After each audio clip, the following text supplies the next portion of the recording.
अस्सलाम वालेकुम दोस्तों, ये 70 की दहाई की बात है। शाम के वक्त कराची के सिविल अस्पताल से एक एम्बुलेंस सिंध के शहर सांगड़ के लिए रवाना हुई। एम्बुलेंस में एक जवान लड़की की मैयत मौजूद थी जो कुछ देर कबल ही टीबी जैसे मूजी मर्ज के हाथों हलाक हुई थी। मैयत के हमरा लड़की की वालिदा और दीगर अहबाब थे, जबकि इस एम्बुलेंस को एक बारिश आदमी चला रहा था।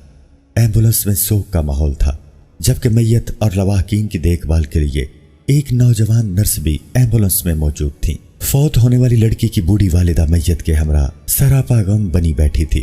कराची शहर से निकलकर ये एम्बुलेंस अपने रास्ते पर रवां दवां थी। शहर के बाद शहर और गांव के बाद गांव गुजर रहा था। जैसे ही एम्बुलेंस सांगड़ शहर की हदूद में एक सुनसान रास्ते पर पहुंची तो चंद अफराद ने एम्बुलेंस को रुकने का इशारा किया। एम्बुलेंस को रोकने वाले ये दराज का अफराद घोड़ों पर सवार थे और उन्होंने सफेद पगड़ियां सरों पर बांध रखी थीं। ये डाकू थे जिनका इरादा इस एम्बुलेंस में सवार लोगों को लूटने का था। डाकुओं के साथ कुछ देर होने वाली बातचीत के बाद हलाक होने वाली लड़की की ज़ईफ वालिदा एम्बुलेंस से उतरी और उन्होंने सिंधी जुबान में डाकुओं को बताया कि उनकी जवान लड़की टीबी के बायस वफात पा गई है और गाड़ी में उसकी मैयत है।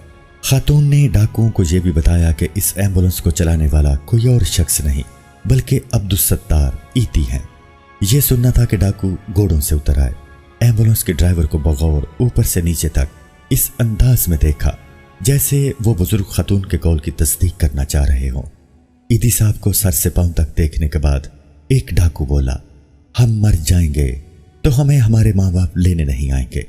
हमें यकीन है तुम लेने आओगे और हमारी कब्र पर मट्टी भी डालोगे।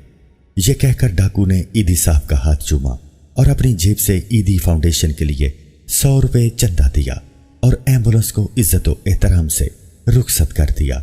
यह वाकया बीबीसी को अब्दुल सत्तार ईदी की अहलिया बिल्किस ईदी ने सुनाया। वो इस वाकये की चश्मदीद गवाह हैं, क्योंकि उस एम्बुलेंस में मौजूद नर्स कोई और नहीं बल्कि खुद बिल्किस ईदी थी। बिल्किस बताती हैं कि ये वो वक्त था जब फलाही कामों के हवाले से अब्दुल सत्तार ईदी की खिदमत का चर्चा शहरों, देहातों और यहाँ तक कि जंगलों में मौजूद डाकुओं तक फैल चुका था और लोग न सिर्फ उन्हें उनके नाम से जानते थे बल्कि उनकी ताज़ीम भी करते थे। ये अब्दुल सत्तार ईदी की पाकिस्तानी अवाम की बेलौस खिदमत की दास्तान है, जिसका आगाज दूसरी आलमी जंग में इस्तेमाल होने वाली एक खटारा एम्बुलेंस से हुआ था।